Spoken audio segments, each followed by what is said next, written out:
Alright guys, so I was up searching the dark web, aka Amazon, and I came across this thing.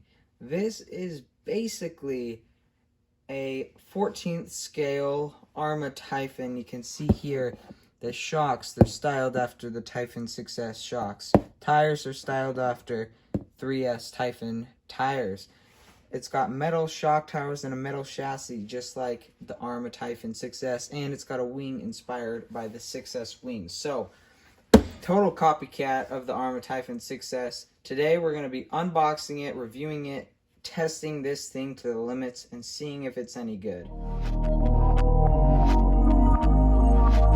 Alright guys, so I recently picked up this RLAARLO.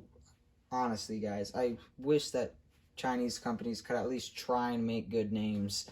But, yeah, basically I found this mini Arrma Typhon kind of thing. And it claims to do 60 miles an hour out of the box. We will be seeing about that later in this video. Soft all-terrain rubber tires, 4 heavy-duty off-road shocks. Yeah, we're definitely going to be seeing how heavy-duty these things are. And climbing strong. Yeah, not so sure about that. Anyway, let's get this thing out of the box here and see what we got. Oh, guys, they even copied the Arrma boxing for the 3S lineup. Alright, guys, so in the box you get the car, a LiPo battery and charger, you get the remote, and you get your instructions, a little T-wrench, a screwdriver, and some spare drive shafts and pins. So that's nice. Hopefully I won't need them, but you never know. This radio here, not sure. We'll have to see how good it is. It is nice that it's got all these functions on it. Definitely an upside and a foam wheel. So, you know, as far as I can see so far, it's a good, decent radio. Now, one thing you'll notice right here, right now. Yep, bouncy friction shocks. So yeah, these are pretty bad. Not very good at all. I mean, holy smokes, look at that. The rears are way too stiff. Although I will admit that it is nice that they decided to make them adjustable. That is a nice touch. Let's take this sticker off of here. Ooh, we got some protective film here. I always love taking this stuff off. Oh, guys, you know what I think? I think this thing looks absolutely epic.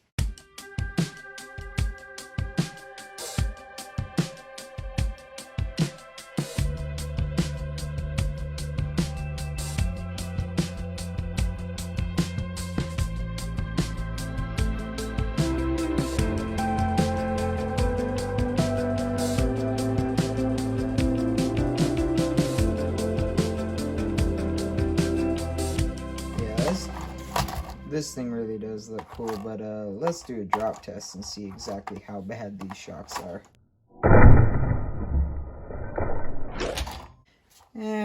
I've seen worse, but it's definitely pretty bad. Let's see what we got under the body here. Same 3 clips in the same position as the Typhon uses.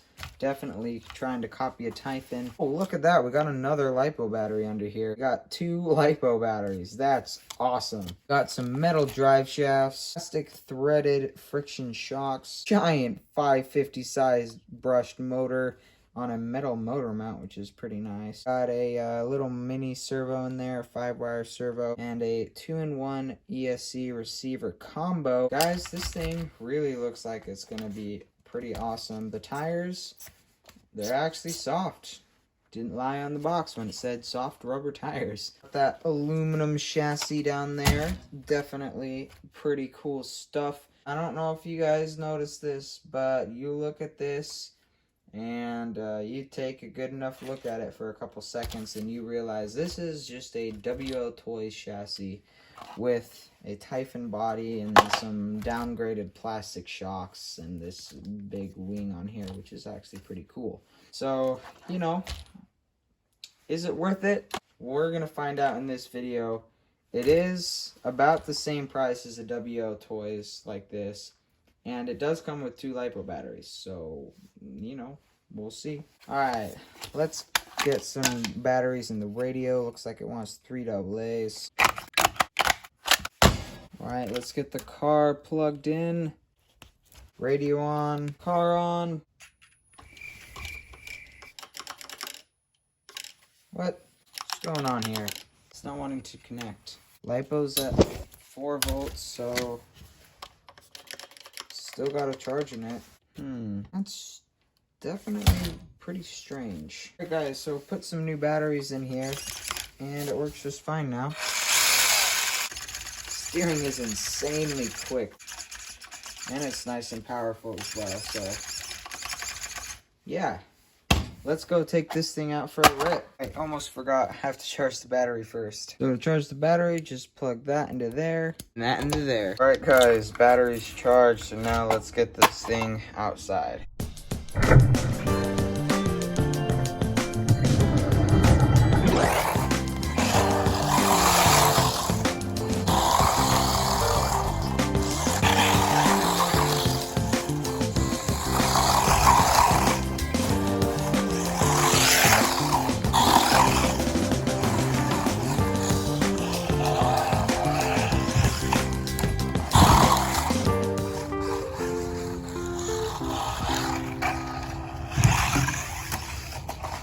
The suspension pin just popped out, I think.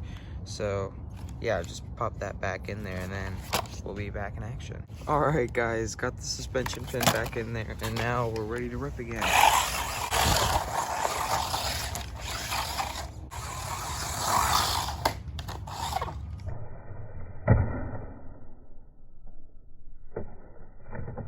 Happened again. Alright, got the suspension pin back in there. Hopefully it stops falling out, but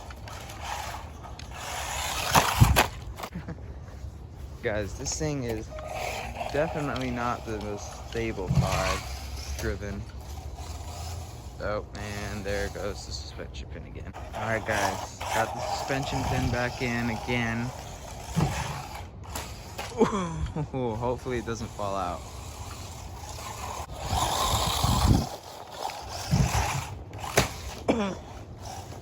Guys, oh, that should have broken it.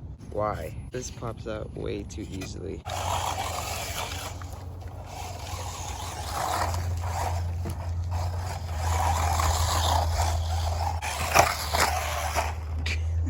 Well, it looks like it actually popped off already, so that was a fail. One thing I am noticing is that the radio seems pretty laggy. Guys, there goes the stupid pin again. What the heck is going on with this thing?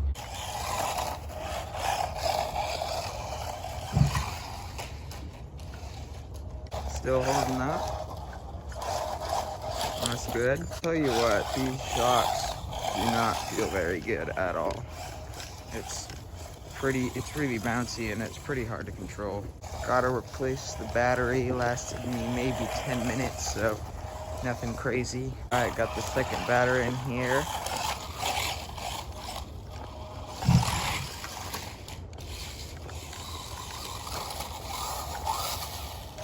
Oh, guys, the pin fell out again. Alright, guys, so I got it torn apart here, and this is my problem.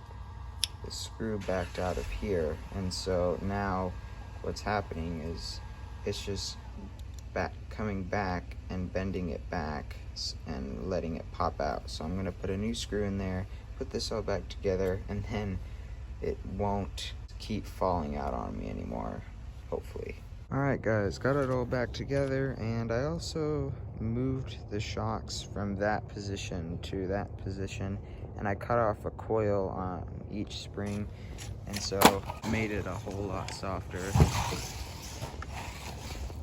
And the rebound isn't quite as bad now either. Plus it's gonna be a bit more stable since it's sitting a little bit lower, so. Oh. But yeah, now that we got that little problem fixed, it's actually a really fun car. Does it have 37 miles an hour in it? Probably not. Maybe 25 or 30, but I mean, it's still pretty quick.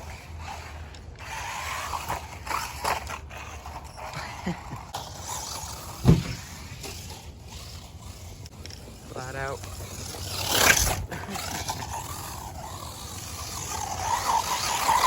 Oh yeah, guys. It loves it out here.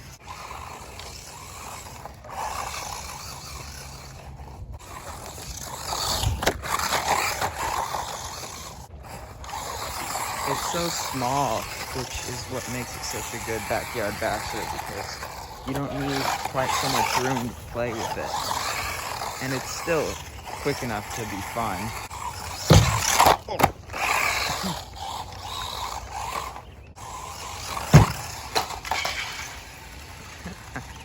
Definitely quick enough to get out of hand, that's for sure.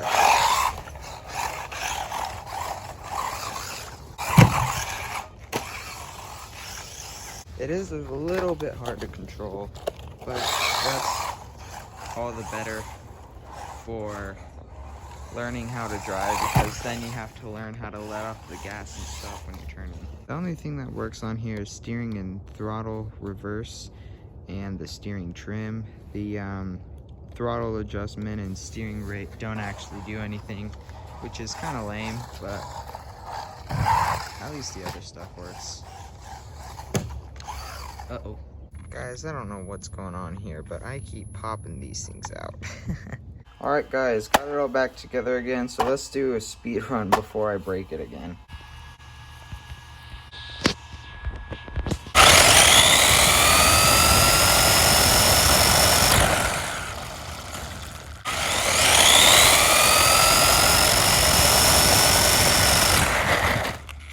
Wow, 24. That was actually better than I thought. Probably has 25 in it, but the radio is absolute garbage. I lost range like not even a quarter of the way down my street. So yeah, radio's pretty junky, but speed is pretty impressive for something this small and this cheap. Alright guys, there we go. That was the testing of this RLAARLO, I think I said it right, RLAARLO 14th scale 4-wheel drive buggy, aka mini typhon. That's what I'm going to refer to this as. So yeah, upsides, it has metal front, rear, and center drive shafts, metal differentials. I did check that when I was fixing everything. So that's cool. Metal drive cups, so you're not gonna bust anything. The tires are pretty decent. They're nice and soft. The wing is cool and it's super flexible, so it's not gonna break on impact. And it's got this really cool looking Typhon body. 550 motor provided plenty of power. Took jumps and stuff. The steering is fantastic. It comes with 2 batteries, which is great. And the included charger takes about 4 hours to charge them, so not too shabby for a little USB charger. And it has a servo saver in it, so that's all great. Now the downsides are the suspension pins. These little plastic pieces here, they kept breaking and popping off, so I need to find a fix for that. The screws kept coming loose for this back suspension hinge pin brace thing. And one of these shocks busted. It's still usable and it's not very noticeable, but yeah, definitely not fantastic. These shocks weren't exactly amazing anyway, and the radio is just terrible. The range is awful on this thing, and it's really laggy and just no. So is it worth it? It depends. It's got a cool body on it, but it is, in the end, just a WL Toys, which you can get metal shocks and adjustable links and stuff. So yeah, but with that being said, I hope you guys enjoyed this video. If you did, please subscribe to the channel, give the video a thumbs up, and see you guys on the next one.